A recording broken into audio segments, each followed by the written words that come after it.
हाँ देखिए बेटा ये। गुड इवनिंग बेटा, गुड इवनिंग। देखो, रेडिएशन में देखिए आप, रेडिएशन जो सेकंड पार्ट था, कन्वेक्शन में आप एनसीईआरटी से जरूर पढ़ लें। वो सी ब्रीज कौन सी होती है और लैंड ब्रीज कौन सी होती है, कि रात में शायद जमीन से समुद्र की तरफ और फिर दिन में समुद्र से जमीन की तरफ हवाएं चलती हैं। ठीक है, तो वो क्यों चलती है, वो एनसीईआरटी में से कभी कुछ पूछ ले। थ्योरेटिकल है, कैलकुलेशन नहीं है, उतना ही पार्ट दे रखा है बस कन्वेक्शन का, बाकी कन्वेक्शन कोर्स में नहीं है वो।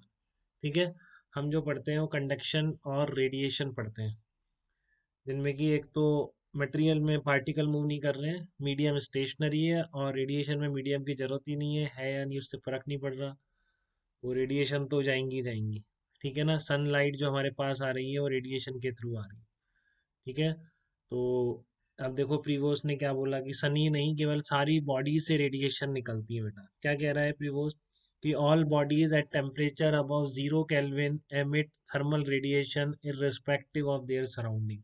हमेशा हर चीज से, कोई भी चीज ले लो आप, ये आपने एक फ्लैट प्लेट ले लिया, ये प्लेट है, तो इस प्लेट से भी आपकी सारी रेडिएशंस निकल रही हैं। ठीक है ना, इस पैन से भी लगातार थर्मल रेडिएशंस निकल रही हैं। कोई भी object at temperature above 0 kelvin emit thermal radiation irrespective of their surrounding, irrespective of their material। अरे यार, देखो बाकी को भी कट रही है क्या, एक बार बताओ। हम्म।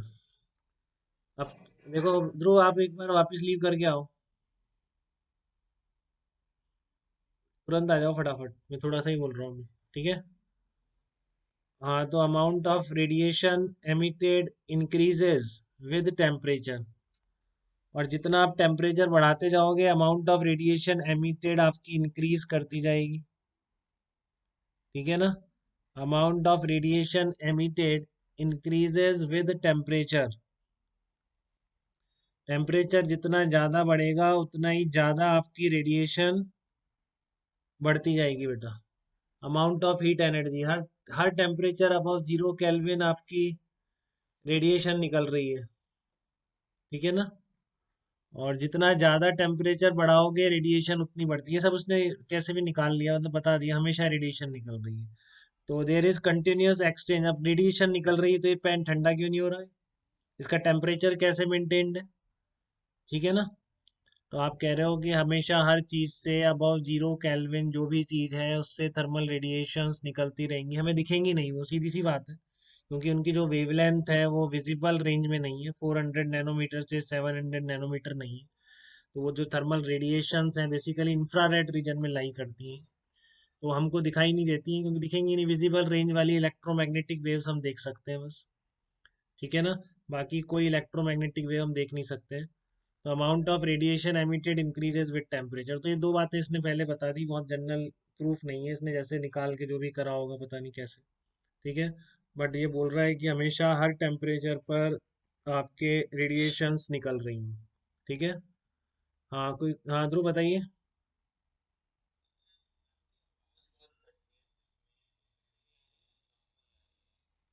ये पता नहीं, देखो आप धर्मांश बताओ, धर्मांश की सही रहता है नेट जनरली।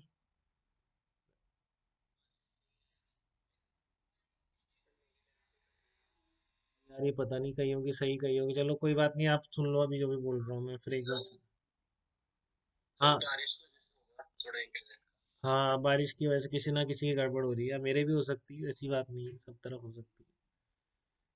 तो आप सुनो, एक बार सुन लो, देखो जब तक हो पाता है, नहीं तो फिर आप वीडियो में पूरा मिलेगा, एक बार देख लेना फटाफट। ठीक है, amount of radiation emitted increases with temperature, there is, दो बातें हैं कि हमेशा टेम्परेचर निकल रही है, थर्मल रेडिएशन अबव 0 केल्विन, जितना ज़्यादा टेम्परेचर उतनी अमाउंट ऑफ रेडिएशन उतनी ज़्यादा, अमाउंट ऑफ रेडिएशन मतलब उतने जूल पर सेकंड, उतने ही ज़्यादा, उतने ही जूल ज़्यादा निकल रहे हैं।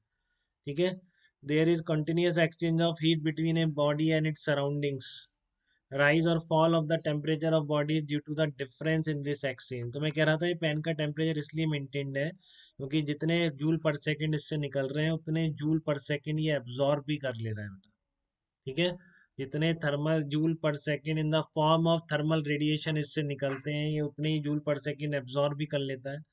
और अगर ऐसा नहीं हुआ, इसने ज़्यादा लूज किया कम एब्जॉर्ब किया तो इसका टेम्परेचर कम होगा, इसने ज़्यादा एब्जॉर्ब किया कम लूज किया तो इसका टेम्परेचर बढ़ेगा। तो जब भी राइज और फॉल ऑफ टेम्परेचर अगर हो रहा है just because of thermal radiation, तो वो due to the difference in the this exchange हो रहा है कि निकलने वाला कम है या निकलने वाला ज़्यादा है। ठीक है। The exchange of the heat balances when thermal equilibrium is reached. That is, the temperature of body becomes equal to surrounding. So net heat flow stops. ठीक है।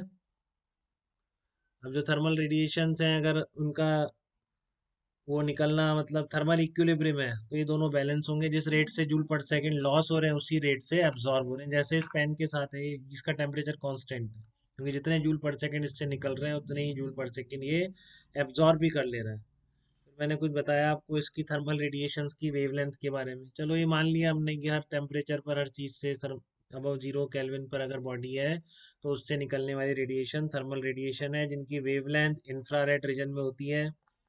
और thermal radiation are also called infrared radiation. Just as light wave thermal radiations follow, इसमें भी reflection, refraction, interference, diffraction, polarisation सब होते हैं, क्योंकि electromagnetic wave है तो ये इलेक्ट्रोमैग्नेटिक वेव या किसी भी वेव की जनरल प्रॉपर्टी है। बट हमें कुछ भी वो दिखाई नहीं देता क्योंकि इसकी जो रेडिएशंस हैं वो विजिबल रेंज में लाई नहीं करती हैं। ठीक है।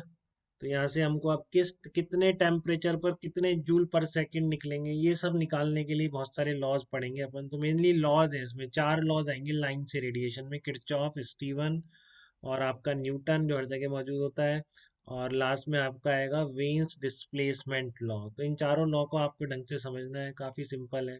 सबका पर्पज आपको कोशिश यही रहेगी कि आपको जूल पर सेकंड बता दे कितने निकल रहे हैं। सबसे इम्पोर्टेंट है उसमें स्टीफन्स लॉ कि किस टेम्परेचर पर कितने जूल पर सेकंड किस ऑब्जेक्ट से निकलेंगे। ठीक है। क्लियर है। तो ये बहुत मुश्किल है निकालना लॉज, इस तरह के कोई नहीं है कि चीज़ को ऊपर से गिरा के देख लिया कितनी देर में नीचे आ रही है। उस तरह के सिंपल एक्सपेरिमेंट ये नहीं है। बहुत मेहनत करके इन लोगों ने निकाले होंगे सारे लॉज, तो हम वही पढ़ने जा रहे हैं रेडिएशन के।